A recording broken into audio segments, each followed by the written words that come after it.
Well, I think for not only destinations, but really for all products, all categories, the brand is the single most important asset you have. It's the most valuable asset a company has next to its employees.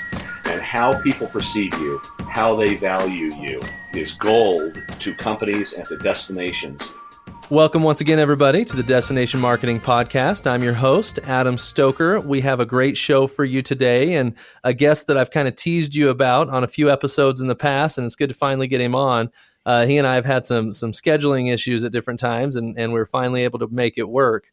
Before we bring him on, just want to remind everybody of a couple things. First of all, if you have any questions or any suggestions, if you want to be a guest on the show, please email destinationmarketingpodcast@relicagency.com. We would love to get your feedback, suggestions, or like I said, have you on the show if you're interested. Also, remember, reviews are very important to get us seen by more destinations. And if you feel like the content is valuable, please leave us a rating or a review. We would really appreciate that. And thanks to everybody that's already done so.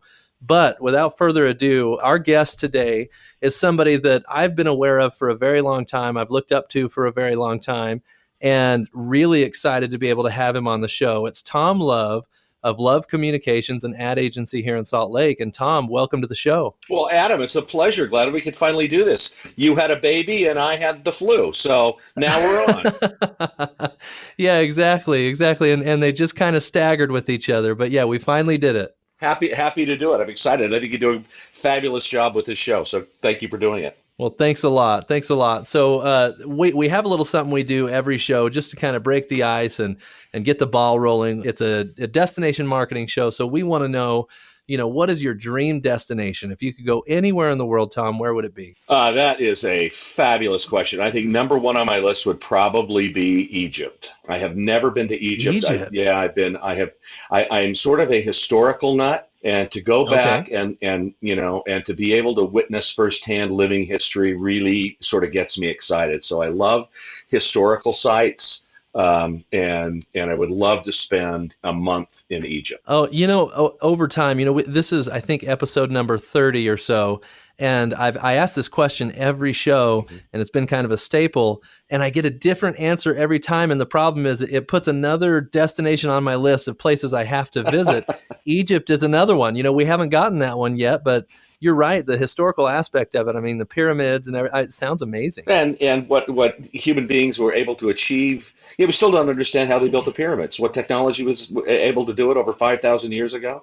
It was it was the smartest place in the world at the time, and we still don't really understand how humanity existed and built all of the things they did. And I've had 2 trips planned there that both got canceled primarily due to unrest and violence. So it's whet my appetite even more, especially to do like a cruise up the Nile and stop Oh, at yeah. Luxor and lots of cities in between. But I hope, I hope it calms down enough for me to get there in my lifetime. That would be a dream spot. So that's the main obstacle in your way right now is the danger of it. But if it calms down, you're there, huh? Yeah, absolutely, for sure. And I'd go alone and hire a guide. I've had a lot of friends who do it. Just, don't ever travel in a group of 40 or 50, and I hate that way to travel anyway. So I like to explore Oh, on my yeah. own in small groups of, 2 to 6 with some friends, and but hire a guide. I just think that's one of the smartest things you can do. Yeah. Then you don't end up in a dark alley in the wrong place at the wrong time, right? Right, and your time is wisely used, and you see things that only locals know about. And I did that in Cuba a couple of years ago, and we hired a guide for a week. And this is right before Obama went and opened it up. And it was a fabulous experience. Oh, man. Yeah, that sounds great. So, okay, I'm just going to go down that road. So tell me a couple of the things that you saw in Cuba that you thought were amazing. The old town, which looks like you are either walking on a movie set or you are alive in 1953 and time came to a standstill. And you're walking up the main boulevard in the old town, and there are signs, 3D signs hanging over the streets, hanging over. It just looks like you're walking in 1953. It's dilapidated, it's run down. Signs are, some of the building storefronts have been repainted and redone, and there are 1955 Chevys driving up and down the street, and it honestly feels like you have just gone back in time, and it comes alive. And for a history buff, that's a great experience, right? Fabulous experience, and the people were incredibly generous and friendly. You just can't, what we learned there is you would sit down at dinner or at the bar at the end of the day and have a beer and start talking about politics, because at the time, President Obama was trying to open up Cuba, and airlines were rushing to establish flights, and we had opened the embassy 6 months earlier, and we were establishing relations, and it was really, everybody was sort of really excited.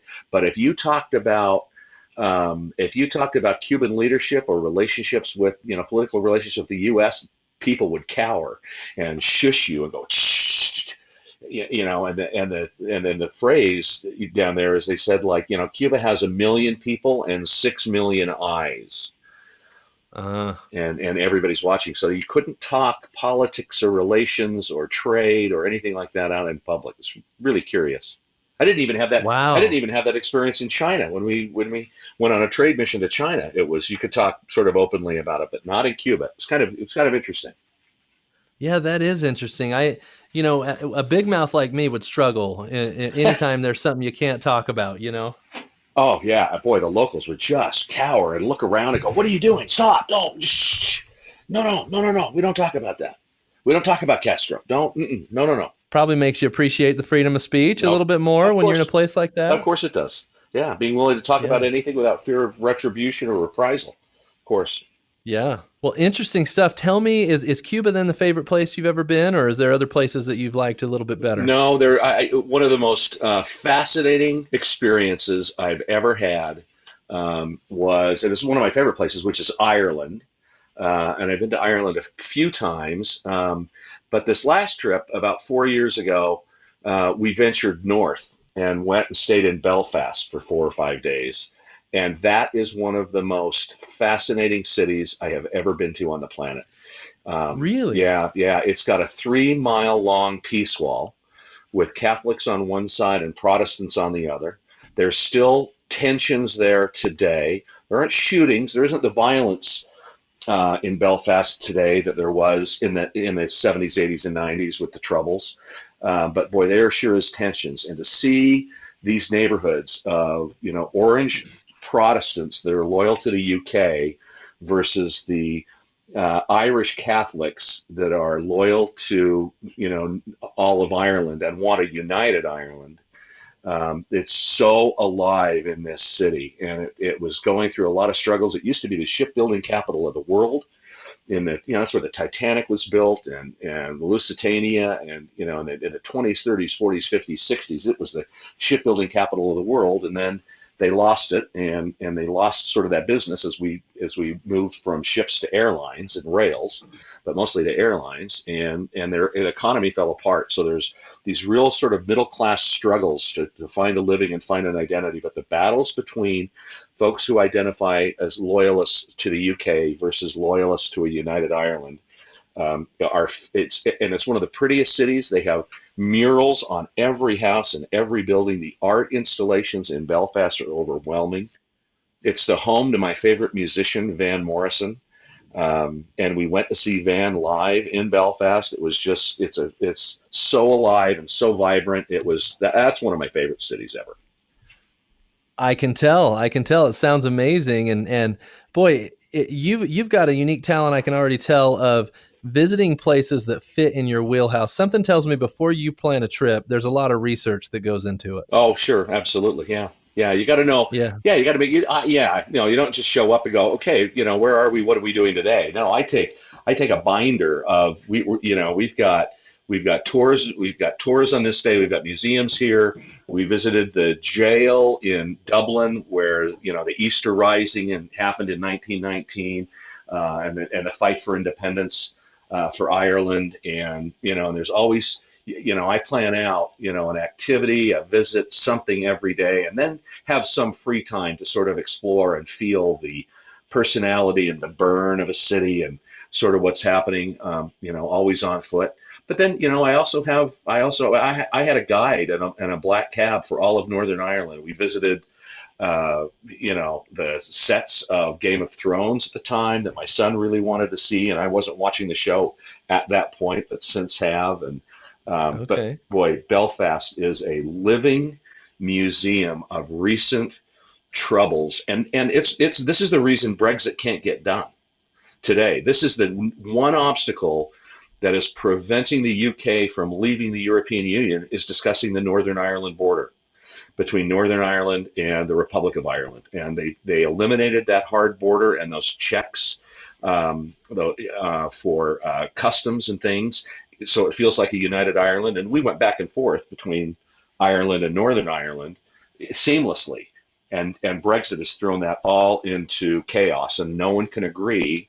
The European Union says, no, we're going to put that border back up. You're not part of the union anymore. We're going to have to put that border back up. And everyone in Ireland is freaking out about it because they don't want that border back.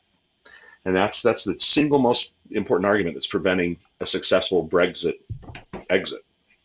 Wow. Boy, I tell you what, I just learned more about Brexit than I have in all the, the news articles and everything that I've seen out there. So, man, I'm thinking, Tom, next year I need you to plan a trip, and I'm just going to tag along. I'm just going to follow you around and learn everything there is to know about the destination and the best things to do and the history. And it sounds amazing. Are you in? Absolutely, and I'll tell you what it's going to be. It's going to be far Eastern Europe, starting in Istanbul, and then going to Budapest, and then a 10-day cruise up the Danube River, stopping in Vienna, and then taking a train to Prague. It'll take about 3.5 weeks, but that's what's happening in May or September of 2020. That's the next trip on the agenda. Okay, I'll check with the boss. We got a baby that can't leave home, but I'll see if she'll let me go for 3.5 weeks. And Awesome. If she's in, I'm in. You're more than welcome. Awesome. Well, Tom, I could tell you're passionate about travel, and this is a show for destination marketers, and you're the perfect guest to have on. And I want to have you tell everybody a little bit about your background and what you do. And then I'll kind of tell everybody how I've gotten to know who you are over the years, and that our paths have crossed, and a little bit about the work you've done in the industry. So let's start with kind of who you are and how you ended up as CEO of Love Communications. Sure. Okay. Well, very happy to do that. I was, as a young person, I was in I interned at my father's agency, which was Harrison Love Advertising, when I was in high school and college. Okay. And that was sort of, he was a Mad Men kind of guy. He was a 50s, 60s, 70s. He worked in the agency world in New York, and then came back here to raise his family in early 1950s. And Harrison Love was sort of the premier firm in the Intermountain area, working with all the big brands, along with a couple of other, Evans Advertising and Harrison Love, and some of those great names and great people. And that was really the Mad Men era. So I was really exposed to advertising through my father's successful firm at that time. But after graduating from college, I went into media and worked on the media side, and had a very successful career in television at both ABC4 and KUTV2, and worked there for about 15 years. And worked into the number 2 position at Channel 4 Television, general sales manager, managing $44 million in sales. And there are 3 key jobs at a TV station. There's the general manager, the news director, and the sales director. And the news director is responsible for putting out the product, and the sales director is responsible for generating as much money for the station as possible. And it was a fun time. It was a really fun time in the late 80s, 90s. It wasn't quite the pinnacle of the golden years of TV, the 70s and the 80s, but it was a really, really fun time. And television stations made a lot of money in those days. And then we watched the advent of cable explode, and I went to become the director of the first cable internet company here in 1991, when CNN became world famous with the Iraqi War, the Gulf War, and watched that. And then in 1999, I was 39 years old. And I was looking, I had other agencies in Salt Lake that were my clients, and I didn't think a couple of them did the very best job. And I just thought, I can do better than these guys, and I don't want to work for somebody else anymore. I want to start my own firm. I talked 2 other people into doing it with me, an art director and a writer, from Harrison Love, one of whom was my brother. I was the business guy. I would go out and pitch the business, and then these guys would produce the product. And Okay. we started that 20 years ago. 20 years ago last August, and started with the three of us, and we made a profit in about the third month, and we've been making profits ever since. We work really hard. We're incredibly honest. We're transparent to our clientele, and then we're a 44 person, 55 million in capitalized billings firm headquartered in Salt Lake City, but with clients, sort of throughout the Intermountain West and media clients across the country. So it's been a very good run. We've been very fortunate and very lucky. We've had a lot of really great supportive clients, and we've carved out a really good niche in tourism the last 10 years or so. So that's sort of the story Great. of where we got here. Great. Thank you for that. And I want to talk about how you carved out that niche in tourism. The way I was originally exposed to you is I started out in media myself. While I was still in school, actually, I worked at FM 100 and became familiar with Love Communications when I was selling radio at FM 100. Aha. And that was in 2007 or 8. Gosh, I should know that off the top of my head. Okay. But so I was doing that first, and you guys were well-known and respected agency at that time. And then over the years, I remember when I was at Thomas Arts, I worked at Thomas Arts for a little while after school. Sure. And I remember you won, I believe it was Advertising Man of the Year in Utah. Is that right? Was that, what year was that? There are two awards. There's the Ad Professional of the Year, which I won in 2001, and then there's the Silver Medal Award, which is a lifetime of achievement in advertising industry, and that's given more to senior people. Dave Thomas won it. He was a winner. I love Dave. I have all the respect in the world for Dave. He's been a friend for 40 years. So I won Ad Professional of the Year in early 2000s, and then the Silver Medal in 2015. So in 2015, yeah. Okay, yeah, that's more recent than I thought it was. But yeah, in 2015, I remember when you won that, and you mentioned Dave. I owe way too high of a percentage of the where I'm at in my career to the first year and a half of it that I had at Thomas Arts, where I really learned the ropes of advertising and got an opportunity. They hired me in 2009, when it probably the worst time in the history of advertising to graduate in advertising. Sure. And they gave me a $10 an hour internship there, and I was able to kind of break in and get to know the industry. And so yeah, what a great business he's built, and a great mentor he's been to a lot of people. Fabulous. Anyway, over the years, absolutely, no question about it. And I'm glad, one, that he paid his interns, because we totally believe in that. You always pay interns. I don't trust agencies that have interns work for free. No good. And Dave, you know how Dave got his start in the business? Yeah, he was a junior high band teacher, right? He wrote jingles. He played a guitar and would write jingles for clients, and that's how he got his start. And he's fabulous, and he's had multiple successful runs. So, but anyway, that's Dave. Yeah, a little bit of a tangent, but common ground there for both of us. Yeah. But several years ago, I actually heard you speak at I believe it was a breakout session of the Utah Tourism Conference, and you talked about branding. And I've always had my opinions on branding, but it's always been difficult for me to articulate it. And you took all these different components of branding that were in my head, and you simplified it for me and made it really easy. And you said, and I'll never forget, you said, the simple definition of a brand is the sum of all the touch points the brand or organization has with the outside world. And really, when you boil it down to that, it's very simple. So tell me a little bit expand on that for me and for our listeners, about your philosophy on branding and why, for destinations, branding is so critical. Okay. Well, I think for not only destinations, but really for all products, all categories, the brand is the single most important asset you have. It's the most valuable asset a company has next to its employees. And how people perceive you, how they value you, is gold to companies and to destinations. It's what we seek to aspire. It's why we want to go there. It's how we want to visit. It's why we want to own that product. We're willing to go further, spend more to get a brand that we want and desire. And so that's why it's important to build a brand. But yeah, brand is the perception of value consumers have in their mind, and that perception of value is all determined by every single touch point that a consumer can have with your brand. So if we're talking about, like the state of Utah and the Utah Office of Tourism, there are millions of different possible touch points that folks can have.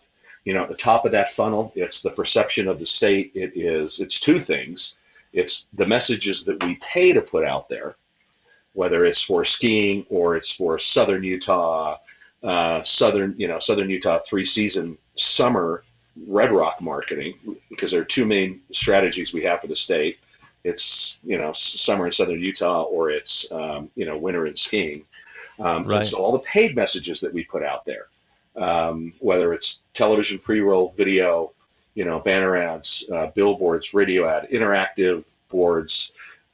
We had a campaign one year in Los Angeles where we had nothing but digital billboards in LA that would give the weather forecast, and that said, your 24 inches of rain yesterday is our 2 feet of powder today. 19, Oh, that's 19 great. flights leaving daily. So That's great. the first touch point is obviously, right, what are the messages? What are we doing? How are we inspiring people? The other touch points are sort of like the things that you can't control. News media, things that happen, our stance on public lands, the Bears Ears National Monument controversy, accidents or tragedies, or people who fall off Angel's Landing, or and then there's also good publicity too, like the 2002 Winter Olympics did a huge amount for the state of Utah that is really, really hard to measure in the eyes of the world. So there are all those. So those two main strategies of touch points that you can pay and control, and then those touch points that you can't control, and you're sort of at mercy to, and then everything in between. And the other touch points are the ones when people come here, and you experience this when you go visit a place, and I experience it when I go visit a place, or when folks come here. The thing that makes a destination magical are the people and how they treat you. And Yep. I will totally stand by that on everything. The vistas can be beautiful, the food can be amazing, the adventure can be exhilarating, but if people are rude or unfriendly, nothing can overcome that. And if people Oh, are friendly and welcoming, everything else will be rosier and happier. Tom, I've talked about it too many times on this show, but my wife and I in 2015 went to Fiji, and the thing that made it rained the whole time, Huh, but the thing that made it our favorite trip ever was the relationships that we built with the people. I and maybe I shouldn't go too deep on the story, that's great. we went deep sea fishing, right? Right, And one of the things that they did is you would catch the fish, and then they'd cook it for you right there at the resort. And we went deep sea fishing with the people that worked at the resort. They were on the boat with us, and we caught 2 big fish, more meat than we could ever eat. right, Right. right. So on the way back, I asked the guy, I said, okay, well, am I allowed to give you the fish? And he said, well, no, we're not allowed to do that. And, I ended up convincing him to take the fish, because it's like, I can't eat this fish. Sure. There's no reason for us to take it to the resort. I paid for the deep sea fishing session. There's no reason they should be able to take the fish and use it. And so anyway, I talked him into it. And for the rest of the trip, the whole staff immediately knew that we had done that. And so they, I can't remember the word that they kept calling me, but it was hilarious. And then they kept looking at me, and they'd hold up 2 fingers and say, "One fish, one fish." That's awesome. And anyway, it was like this inside joke the whole rest of the trip. And the friendship that we built with those people, I mean, that's probably 60-70% of the experience, is just the feeling you have with the interactions you have within the destination, right? Exactly right. And I think that's something that is one of the next evolutions in destination marketing. It's being able, and I talk about this with all of our clients in state and out of state, but I want locals to understand what the strategy. I want Moab locals to understand what the Moab strategy is. I want Zion National Park visitors to understand what the Zion Forever project is. I want folks across the state of Utah. When we launched the Mighty 5 campaign for the state of Utah in 2015, we weren't allowed by state statute to message to anybody in the state of Utah. So folks would be coming from outside the state and start talking about the Mighty 5, and people down in Bryce didn't know what it was. And so I think one of Yep. the first things that you really have to do is engage your local community because they are the brand ambassadors of that community to the outside world. Well, and your stakeholders control so many of the touch points that you would like to control, but really it's those one-to-one interactions, like you say. That stakeholder education is so critical. And I think you're absolutely right as far as it being the next step. More and more destinations have started to do a better job of educating their stakeholders. For example, citizens don't understand in a lot of cases the tax implications of tourism and how much money it saves every individual family in the state, Well, right? there's no question. It's almost $1,500 per family of a lighter tax burden that tourism brings to the state of Utah. $1.3 billion in tax revenue. Wow. My good friend Jim Winder, former Salt Lake County sheriff here, who went down to become the Moab chief of police and cleaned things up there for 2 years, used to say, "I want to put on the side a thermometer on the side of every police car and fill it up to 81% and say this is the percentage of your police force paid for by visitors' taxes." Hmm. Because Yeah. residents don't know that. They don't know the whole bit. And so it's incumbent upon us as destination marketers to educate and inform to local citizens. And I really think that's an important next wave of destination marketing is making sure those touch points, those people that are on the ground, the shop owners, the restaurant owners, folks who work in the hotel, people you sit next to at a restaurant, locals, guides, who all have a deeper, better appreciation for what tourism and destination marketing does for their community. Because in the absence of that, they tend to think tourism has a huge negative impact, and all of you go home, and nobody has the proper understanding of a reduction in tourism marketing how it would harm their community. Oh, I totally agree. I'm glad you bring that up, and I hope our listeners are paying attention on this one. Of, there's I don't want to call it a myth, but there's this comment about over tourism, right? And You it's bet. You because bet. the farther we get from that economic downturn that we had, that caused such a dip in tourism, right? Yep. The farther we get from it, the less people remember how much we needed it back then, Right. right? So Absolutely. the answer is not necessarily less tourism in a lot of these cases, which a lot of the citizens believe. It's actually, how do we provide different experiences and educate? I think a perfect example is Zion National Park and Arches National Park. I think those are in Utah, Correct. two of the more controversial over tourism places here. Correct. But I feel like in those areas, instead of, hey, don't come, it's, hey, when you're here, here's the 10 other amazing places that you're not going to be shoulder to shoulder when you're here, right? Like Zion National Park is millions of acres, maybe not million, maybe it's thousands of acres of land, but only about 6% of it is where you're shoulder to shoulder, and the rest of it is wide open, right? So how do we educate people that are coming to the destination on the cool places to go and stop complaining about the over tourism, which I think is closer to a myth than not, Yeah. because it's really a diverting traffic issue, right? Totally agree. Zion National Park is 167,000 acres. There you go. It had 4.7 million visitors this year. Yellowstone is like 200,000 square miles and has 4.3 million visitors. So Wow. so we're jamming. We're the fourth busiest national park in the country through a single canyon, right? That's the pressure on Zion. In Arches, Kate Cannon, the Arches park superintendent, 2 weeks ago in Moab said, and I quote, "We don't have too many visitors to Arches. We have too many visitors to Arches between 9 a.m. and 3 p.m." So our problem isn't exactly as you said, Adam. Our problem isn't that we have too many visitors. The problem is we have too many visitors all at the same time.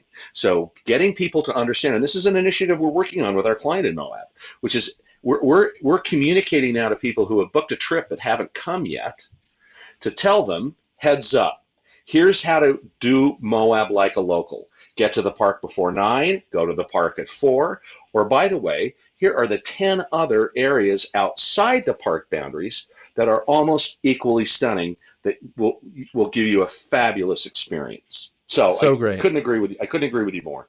Awesome. Yeah, and so this explanation of over tourism to locals is one real strategy, and then communicating the other greater parts. And Zion National Park is hard at work right now on an East Zion entrance. The Right. Park Service made a presentation on this. It's a $12 million new visitor center on the east side, over on the Kanab side near Highway 89. That's going to be this like 3,000 acre bison pasture, visitor center, educational, interactive stuff, and open up 6,000 other acres to bike riding, hiking, trail biking, off-road vehicles, et cetera, that allow you to have a Zion's experience without necessarily going inside the park. So you're exactly right. Getting people to other greater areas is our next big opportunity. Great. That's great advice. And Tom, I actually have made a mistake and didn't ask you to tell us who some of your major tourism clients are, so people can kind of have it as a frame of reference. I know you mentioned Moab. I know you work with the state of Utah. Yeah. Who else are you guys working with on the tourism side? Visit Salt Lake was our real first client in the tourism space, and that led to the opportunities with Utah Office of Tourism. But we worked with Scott Beck, who just recently left, with Visit Salt Lake, and marketing the 4 ski resorts in the canyons as Ski City USA, and then the Convention and Visitors Bureau the rest of the year. Visit Salt Lake Snowbird's a client. Kanab is a client, a fabulous client. Kane County and the town of Kanab. They happen to have one of the most expensive resort hotels in the world in Amangiri. Amangiri. Yes, exactly right. Yeah. So this is where the Brad Pitts of the world go to hide from people and spend $1,800 a night. And so it kicks off a couple $1 million a year in TRT. The Kane County, as you know, has to spend on marketing and promotion of the county. So Kanab is a fabulous town. They have 5 million people go through Highway 89 on that town to visit, the Grand Canyon or Zion or Bryce. It's the slot canyoneering capital of the world. I mean, right. It's so fun to go in some of our rural Utah towns and hear the languages and meet people from all over the globe who, the treasures we have in southern Utah are just unbelievable. Unbelievable. Totally agree. Well, yeah, it's fun to really see the impact of tourism on some of those small communities. Like you said, we work with several other destinations here in Utah. I know you do. Yeah, you do a great job. Thank you. Yeah, it's incredible. It's incredible to see, what they're able to do. In some cases, you've got all this traffic coming in and a very small population. And what they're able to accomplish is just really fun in the tourism space. And I think a lot of our listeners, worldwide, we've got a couple of listeners in New Zealand that reached out to us over the last few weeks. And I think the things that we learn here in Utah with some of these communities that you serve and that we serve, these principles apply to any destination, right? It's not just a Utah situation. There's misconceptions of over tourism in probably every state of the union, depending on the attraction, right? Sure. And understanding that this is an education thing, and that all of the different touch points that a destination has with the outside world are critical to manage. Like if you're doing a great job with your advertising campaign, but all your hotel employees in the county are mean to everybody that comes. Right, absolutely right. It's not enough, right? So let's talk. Let's talk evaluation. But I want to say kia ora to our friends in New Zealand, because I spent 2.5 weeks in New Zealand 2 years ago and went from Auckland at the top down to Queenstown at the bottom. And of course you did. It is absolutely, those guys do tourism right. I mean, these are 2 islands of 4 million people. 1.7 of them are in Auckland, and then the rest of the country is just. And we drove it. Oh, really? Yeah, we drove the whole thing, or boat, and on lakes, and there are no spiders in New Zealand. There are no snakes in New Zealand. They have done such a job of good stewardship, of protecting the natural resources, especially on the southern island of New Zealand. The rest of the world and lots of America could learn from what they do. It's spectacular. They have the purest Clearwater Lake in Queenstown. It looks like, and they talk about it when you're there, that man only discovered it in 1860, and it looks like that today. They Oh, wow. preserved it. It looks like you are the first human being to ever see this lake. It is crystal clear. It's 99.9% pure. It's just Wow. jaw-dropping in its beauty. And so anyway, my hat's off to your listeners in New Zealand, because it's a fabulous experience. Yeah, New Zealand has been on my bucket list now for at the very top of my bucket list now for years, and you only make it sound more more appealing, and yeah, definitely a high priority for me to make my way out there. It sounds like an amazing And when place. you go, make sure you go to a town called Christchurch that suffered from severe earthquakes about 7 years ago, if you'll remember that. It's happened to them twice, but Yeah, they really got, and then they had Christchurch also had the mosque shooting last year. But Christchurch was a city in rubbles. I mean, Adam, you go to it, and the main part of town, it's still in rubbles, and it's just bricks laying in a pile and a half of church still sitting there. oh And wow. it's not like America, where they go in and they'll, plow down a couple of blocks and new structures come up immediately. Each individual entity is responsible for rebuilding themselves, and they take their time. But what did pop up in Christchurch that was so amazing was art, human art installations and displays, and they had a display called White Chairs. They have 181 white chairs sitting in a park that represent every person who died in that earthquake. And it's just Wow. takes your breath away. And Christchurch, they haven't rebuilt all of Christchurch, but the first thing they did was build art, beautiful interactive art displays all over. It was one of the most. I put that as one of my top 5 cities in the country or the world that I've ever seen. Okay, Christchurch. It's on the list. There you go. Absolutely. Thank you. Man, Tom, I got bad news for you. You're going to get a lot of emails from me when I'm considering places to Yeah, travel. happy, awesome, great. That's fabulous. Great. Hey, let's switch gears a little bit. Sure. Let's talk about evaluating your touch points, right? If I'm a destination, now let's get tactical. Okay. I'm a destination. I know I've got all these touch points. Where do I start in evaluating and prioritizing what to solve for first? What a great question. I think you do the block and tackling. You make a list and you live it like a visitor. And you go through and you do that. And from the point of entry, whether it's via the airport or via the road or via some other mode of transportation, what do visitors see? How do they experience? What are their first exposures? Where do they go? How do they do it? What's the reception? How do they get to the hotel? What are the roads like? What's the traffic like? Are Ubers available? How do we handle transportation? What's the reception? How are the people at those touch points? And then what do you do when you get out on the trail or the road or the museum or the street? And literally, I think you make a list of all of those touch points and you incorporate all of these people into your planning and your communication, whether it's the restaurant owners or the hoteliers or guides if you're an outdoor rec spot, or association of museums. You think about what your touch points would be in Salt Lake City versus a Moab, and they're completely different. But I think you have to go do it. And it reminds me of a lesson I learned early on from Earl Holding, Little America and Sinclair, who was known to be the most detail-oriented owner. Folks had a hard time working for him because he was so focused on, he would inspect rooms and go check the length of the curtains. Oh, wow. He was such a detail guy. And he used to say, you know what, in our business, you got to serve hot food hot and cold food cold. And it's amazing how many people screw it up.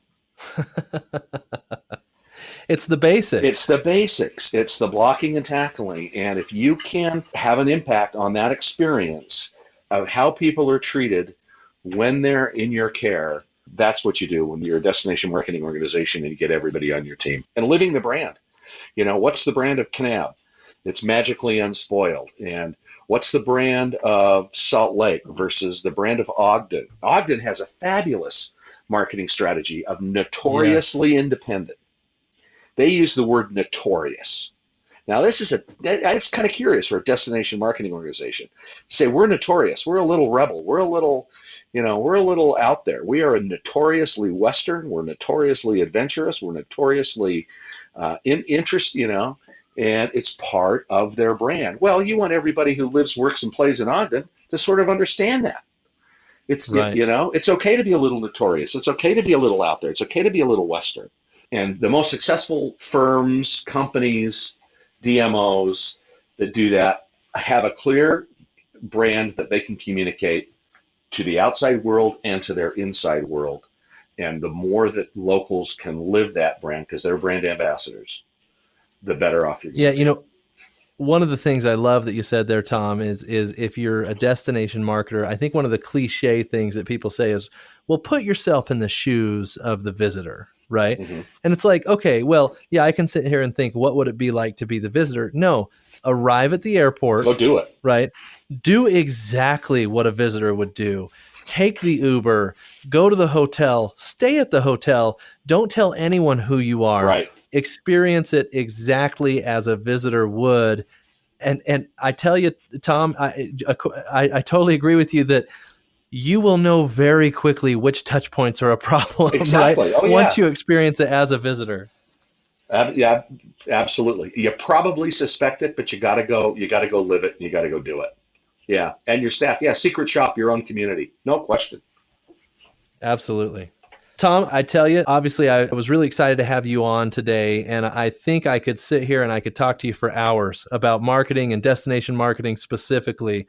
But I think some of our listeners have gotten used to our 30 to 40 minute Yeah. episodes. No question. So I do want to ask you, though, especially since you've been in the industry for a long time, you obviously know what you're doing with advertising and marketing. I'd love to have you just share if there's anything we haven't asked you that you feel like destination marketers need to know. I'd love to have you share that with our listeners. Boy, that's what destination marketers need to know. I'd say be true to your brand. Really understand who you are and embrace it and own it. Don't ever try to be something. This is not aspirational branding. This is be true to yourself and this like Authenticity, right? authenticity. And don't be afraid of it. Don't be embarrassed by it. Don't be, And I'm going to point to Ogden and Kanab as two examples. Kanab, they used to say, well, we don't have any hotels. We don't have places to stay. We don't have a convention center. We don't have, we're not Moab. We don't have all these signs. We don't have all these facilities. I said, great, that's a feature, not a problem. Kanab is magically unspoiled, and it's the only experience in the authentic American West where it's still unspoiled. So come now while you can, before 7 billion other people do. And so that's the strategy. We just took what they considered was a problem. Are you kidding me? You are sitting on a gold mine. This is, take what's true and embrace it and turn it on its head. And that's exactly what Ogden has done by becoming notoriously independent. They love to say in Ogden, they were rich at the right time and poor at the right time. And they were a railroad town built from the 1880s to the 1930s, and they were really rich and flush. And they had 9 railroads coming into Ogden at one point in time. And we think of it now as sort of a railroad town and a little bit run down, and but they were really rich between 1880 and 1930. Then we stopped traveling by train and we started traveling by airline. And so all of the train business went away, and downtown fell into total disrepair. And in the 50s, 60s, and 70s, they were too poor to demolish everything and rebuild. So it's all preserved now and refurbished. So they have this amazing historic downtown that they, thankfully never destroyed. Any other town, if they'd been able to do it, would have torn it all down and rebuilt it. And then they would have had no character. So what do? They take that Old West character and they run with it and embrace it. And so that's what any DMO does. What might look as our problem or our failure might really be our strength. Yeah, be true to who you are and lean into what makes you unique, right? Very, very well said. Well, Tom, this has been wonderful, and for me especially, having watched you as a mentor from a distance over the years, I really appreciate the opportunity to have you on the show, chat with you here for a while, and I think the wealth of knowledge that you've shared with our listeners has been extremely beneficial. One of my favorite episodes so far. So thank you so much for coming Adam, on the show. You're too kind, and I admire what you do and how you built your agency. And thank you for doing this podcast. And it's my pleasure and my honor. And I thank you. Great. Well, everybody, this has been another episode of the Destination Marketing Podcast. Thank you so much for listening. Reminder, leave us a review. Also, join the Destination Marketers LinkedIn group where we are posting many things from the show, but also we've got a lot of other people in the channel that are posting tips, tricks, experiences, case studies, and it's really getting fun in there. So if you haven't joined, go in, request, we'll approve you and get you in there. And we'll talk to you soon. Thanks, everybody.